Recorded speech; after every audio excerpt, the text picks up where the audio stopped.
ಎಷ್ಟು ಇಂಪಾರ್ಟೆಂಟ್ ಆಗುತ್ತೆ ಸರ್ ಇಂಥ ಕಂಟೆಂಟು ನಮ್ಮ ಯೂತ್ಸ್ಗೆ? ಸರ್ ಏನಾಗುತ್ತೆ ಗೊತ್ತಾ, ನಾವು ಎಲ್ರಿಗೂ ಅಟ್ ಎ ಟೈಮ್ ಒಂದು ವಿಷಯನ ಫೋರ್ಸ್ ಮಾಡೋಕ್ಕಾಗಲ್ಲ. ಅದು ಅಲ್ಲಿ ಕರ್ಕೊಂಬರುತ್ತೆ, ಆ ಟೈಮ್ ಬರಬೇಕು. ತಪ್ಪು ಮಾಡಬೇಕು. ನಾನು ಎಲ್ರಿಗೂ ಅದೇ ಹೇಳ್ತೀನಿ, ಎಲ್ಲರೂ ಸರಿಯಾಗಿರಿ, ಅದ್ಭುತವಾಗಿರಿ, ಹೆಜ್ಜೆ ದಾಟಬೇಡಿ ಗೆರೆ ಅಲ್ಲ ತಪ್ಪು ಸರ್. ಏನಾಗುತ್ತೆ ಗೊತ್ತಾ, ನಾನು ತಪ್ಪೇ ಮಾಡಲಿಲ್ಲ ಅಂದರೆ ನಂಗೆ ಸರಿ ಯಾವುದು ಅಂತ ಹೆಂಗೆ ಗೊತ್ತಾಗುತ್ತೆ? ಈಗ ನನ್ನ ಮಕ್ಳನ್ನ ಬೆಳೆಸ್ತಾ ಇರೋ ರೀತಿನ ಇಟ್ಕೊಂಡೇ ಹೇಳ್ತಾಯಿನಿ ನಾನು. ಬೇರೆಯವ್ರಿಗೆ ಹೇಳೋ ಅಷ್ಟು ನನಗಿಲ್ಲ. First of all what I tell have to do first. ಈಗ ಇದು ಮಾಡಬೇಡ, ಅದು ಮಾಡಬೇಡ, ಇದು ಮಾಡಬೇಡ ಅದು ಹೇಳ್ತಾನೆ ಇದ್ದರೆ ಅವ್ರಿಗೆ ಏನೋ ನಮ್ಮನ್ನು ತಡೀತಾ ಇದ್ದಾರೆ ಅಂತ. ಓಕೆ, ಸ್ವಲ್ಪ ಅದು ಬಿಸಿ ಮುಟ್ಟಕ್ಕೆ ಬಿಡಬೇಕು. ನಿಮ್ಗೆ ಆ ಮೋಹ ಕಮ್ಮಿ ಮಾಡ್ಕೋಬೇಕು ನೀವು. ಈ ಕ್ಷೇತ್ರದ ಬಗ್ಗೆ ಹೇಳೋದಾದರೆ ತುಂಬಾ ಮಹಿಮೆ ಇದೆ. ದಯಮಾಡಿ ಇವತ್ತಿನ ದಿನ ಏನಿದೆ, ಬೆಳಿಗ್ಗೆ 5 ಗಂಟೆಯಿಂದ 10 ಗಂಟೆವರೆಗೂ ಕೂಡ ದರ್ಶನ ಇದೆ. ದಯಮಾಡಿ ಎಲ್ಲರೂ ಕೂಡ ಬನ್ನಿ.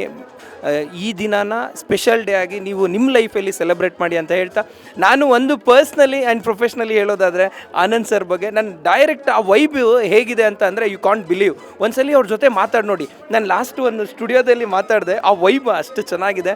ಎಷ್ಟೋ ಯೂತ್ಸ್ಗಳು ಇವರಿಂದ ಮೋಟಿವೇಶನ್ ಇನ್ಸ್ಪೈರ್ ಆಗಿದ್ದಾರೆ. ಜೊತೆಗೆ ಈಗಿನ ಸ್ಪಿರಿಚುವಲ್ ಲೈಫು ಎಷ್ಟು ಇಂಪಾರ್ಟೆಂಟ್ ಆಗುತ್ತೆ ಈಗಿನ ಜನ್ರೇಷನ್ಗೆ ಅಂತ ಅವ್ರ ಯೂಟ್ಯೂಬ್ ಚಾನಲ್ ದಯಮಾಡಿ ಎಲ್ಲರೂ ಕೂಡ ಫಾಲೋ ಮಾಡಿ. Beautiful content. Master Anand studios ಅಂತ ಯೂಟ್ಯೂಬ್ ಚಾನಲ್ ಇದೆ. Thank you so much sir ಇಂಥ ಕಂಟೆಂಟ್ ಕೊಡ್ತಾ ಇರೋದು. ನಾನು ಮೊನ್ನೆ ಒಂದು ವಿಡಿಯೋ ನೋಡಿದೆ, ತುಂಬ ಇನ್ಸ್ಪೈರ್ ಆಯಿತು ಸರ್. ಎಷ್ಟು ಇಂಪಾರ್ಟೆಂಟ್ ಆಗುತ್ತೆ ಸರ್ ಇಂಥ ಕಂಟೆಂಟು ನಮ್ಮ ಯೂತ್ಸ್ಗೆ?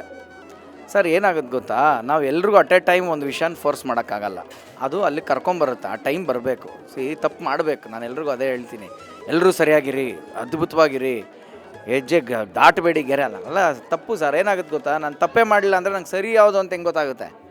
ಈಗ ನನ್ನ ಮಕ್ಳನ್ನ ಬೆಳೆಸ್ತಾ ಇರೋ ರೀತಿನ ಇಟ್ಕೊಂಡೇ ಹೇಳ್ತಾಯಿನಿ ನಾನು. ಬೇರೆಯವ್ರಿಗೆ ಹೇಳೋ ಅಷ್ಟು ನನಗಿಲ್ಲ. First of all what I tell have to do first. ಈಗ ಇದು ಮಾಡಬೇಡ, ಅದು ಮಾಡಬೇಡ, ಇದು ಮಾಡಬೇಡ ಅದು ಹೇಳ್ತಾನೆ ಇದ್ದರೆ ಅವ್ರಿಗೆ ಏನೋ ನಮ್ಮನ್ನು ತಡೀತಾ ಇದ್ದಾರೆ ಅಂತ. ಓಕೆ, ಸ್ವಲ್ಪ ಅದು ಬಿಸಿ ಮುಟ್ಟಕ್ಕೆ ಬಿಡಬೇಕು. ನಿಮ್ಗೆ ಆ ಮೋಹ ಕಮ್ಮಿ ಮಾಡ್ಕೋಬೇಕು ನೀವು. ಇವಾಗ ಹೋದಾಗ ಇದೇನೋ ಗೊತ್ತು ಇದರಿಂದ ಹಿಂಗಾಗುತ್ತೆ ಅಂತ, ಆವಾಗ ಅವ್ರಿಗೊಂದು ಸಣ್ಣದಾಗಿ ಒಂದು ಅವಮಾನವೋ, ಸಣ್ಣದಾಗಿ ಒಂದು ಮನಸ್ಸಿನ ಮೇಲೆ ಪೆಟ್ಟೋ, ಸಣ್ಣದಾಗಿ ಒಂದು ದೇಹದ ಮೇಲೆ ಪೆಟ್ಟೋ ಆಗುತ್ತೆ. ಅದು ಉಲ್ಟಾ ಪ್ರಾರ್ಥನೆ ನೀವು ಮಾಡ್ಕೋಬೇಕು ಭಗವಂತನಿಗೆ. ಭಗವಂತ, ನಾನು ಇವಾಗ ಫ್ರೀ ಬಿಡ್ತಾಯಿ, ನನಗೆ ಗೊತ್ತಲ್ಲ ಹೋದರೆ ಎಡವಟ್ಟಾಗುತ್ತೆ ಅಂತ. ಈಗ ನೀನು ನೋಡ್ಕೊ, ನಾನು ಹೋಗೋಕ್ಕಾಗಲ್ಲ ಎಲ್ಲ ಕಡೆ ಟಾರ್ಚ್ ಹಿಡ್ಕೊಂಡು. ನೀನು ನೋಡ್ಕೊ, ಕಲಿಸು ಪಾಠ ನೀನು ಅಂತ ಬಿಡಬೇಕು. ನಾವೇನು ಮಾಡ್ತೀವಿ, ಆ ಪಾಠ ಕಲ್ಸೋಕ್ಕೆ ಬಿಡಲ್ಲ ನಾವು. ಭಗವಂತ ರೆಡಿ ಇರ್ತಾನೆ ಪಾಠ ಕಲ್ಸೋಕ್ಕೆ, ನಾವು ಬಿಡಲ್ಲ. ಎಟ್ಟೆಟ್ಟೆಟ್ಟೆ ಒಳಗಡೆ ಒಳ್ಳೆ ಗುಬ್ಬಚ್ಚಿ ಮರಿ ಥರ ಗೂಡಿಟ್ಕೊತಾ ಇದ್ರೆ ನೀವು ಹಾರೋದು ಕಲಿಯೋದು ಯಾವಾಗ? ಸೊ ತಪ್ಪಾಗೋದು ಬಿಡಬೇಕು. ನಾನು ಅದಕ್ಕೆ ನಮ್ಮದು ಇವಾಗ ಸ್ಪಿರಿಚುವಲ್ ಇರ್ಬೋದು, ಲೈಫೇ ಇರ್ಬೋದು, ಯಾರಿಗೂ ನೋಡಿ ನೋಡಿ ನೋಡಿ ಅಂತ ಒತ್ತಾಯ ಮಾಡೋಕ್ಕಾಗಲ್ಲ ನಾನು. ಯಾವಾಗ ಅವನಿಗೆ ಹರ್ಟ್ ಆಗುತ್ತೋ ಅವ್ನು ಹುಡುಕ್ತಾನೆ ವಿಷಯ ಎಲ್ಲಿದೆ ಅಂತ. It is very simple. ಅದಕ್ಕೆ ಇನ್ನೊಂದು ಮಾತಿದೆ, ನೀವು ತುಂಬ ಖುಷಿಲಿದ್ದಾಗ ಒಂದು ಹಾಡನ್ನೇ ಇರ್ಬೋದು, ಹಳೆಯ ಸಿನಿಮಾ ಹಾಡೋ ಯಾವುದಾದ್ರು ಕೇಳಿ, ನೀವು ಬರೀ ಮ್ಯೂಸಿಕ್ ಎಂಜಾಯ್ ಮಾಡ್ತಾ ಇರ್ತೀರಾ, ಜಿಗ್ ಜಿಗ್ ಜಿಗ್ ಜಿಗ್ ಜಿಗ್ ಜಿಗ್ ಜಿಗ್ ವಾಟ್ ಎವರ್. ಅದೇ ನೀವು ಬೇಜಾರಾದಾಗ ಲಿರಿಕ್ಸ್ ಇರೋ ಹಾಡು ಹುಡುಕ್ತೀರಾ ನೀವು. ಏನು ಅರ್ಥ, ಈ ಹಾಡಿನ ಅರ್ಥ ಏನು, ಯಾಕೆ ಹಿಂಗೆ ಬರೆದ್ರು ಒಬ್ರು ರೈಟ್ರು, ಏನಿದು ಅಂತ ಹುಡುಕ್ತೀರಾ.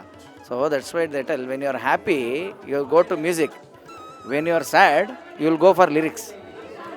ಸೊ ತತ್ವ ಅಲ್ಲಿದೆ. ಅದಕ್ಕೆ ಅದನ್ನೇನು ಅಂತಂದರೆ ಜ್ಞಾನ ಗಂಗೆ ಅಂತ ಕರೀತಾರೆ. ಗಂಗೆ ಹೆಂಗೆ ಹರಿಯೋದು, ಮೇಲಿಂದ ಕೆಳಗೆ ಅಲ್ವಾ? ಸೊ ಗುರು ಪರಂಪರೆ ಮೇಲಿಂದ ಕೆಳಗೆ ಶಿಷ್ಯರಿಗೆ ಹರ್ಕೊಂಡು ಬರುತ್ತೆ. ಆ ಆರ್ಡ್ರಲ್ಲಿ ಮೇಲಿಂದ ಕೆಳಗೆ ಬರುತ್ತೆ. ಒಬ್ಬರ ಮೇಲೆ ಒಬ್ಬರು, ನಾನೊಬ್ಬರ ಮೇಲೆ ಅಂದರೆ ನನ್ನ ಮೇಲೆ 1000 ಕೋಟಿ ಜನ ಇದ್ದಾರೆ. ಅಲ್ಲಿಂದ ಹರ್ಕೊಂಡು ಬರ್ತಾ ಇದೆ, ನನ್ನಿಂದವೂ ಪಾಸ್ ಆಗುತ್ತೆ. ಎಷ್ಟು ಮಟ್ಟಿಗೆ ನಾವು ತೊಗೊತೀವಿ ಅನ್ನೋದು ನಮಗೆ ಜೀವನದಲ್ಲಿ ಬಿಟ್ಟಿದೆ ಅಷ್ಟೇ. ತುಂಬ ತುಂಬ ಖುಷಿ ಆಯಿತು. ತಿಳ್ಕೊಂಡ್ರಲ್ಲ ವೀಕ್ಷಕರೇ ನೀವು. ವಿಶೇಷ ದಿನ ಜೊತೆಗೆ ನಮ್ಮ ವಿಶೇಷ ವ್ಯಕ್ತಿ ಅಂತ ಹೇಳ್ಬೋದು.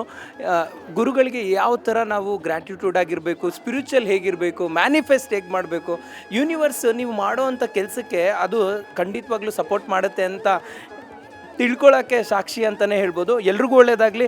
ಈ ದಿನ ಒಂದು ವಿಶೇಷ ದಿನ, ನೀವು ಅಂದ್ಕೊಂಡಿದ್ದೆಲ್ಲ ಆಗಲಿ ಅಂತ ಹೇಳ್ತಾ ಸಾಯಿರಾಮ್.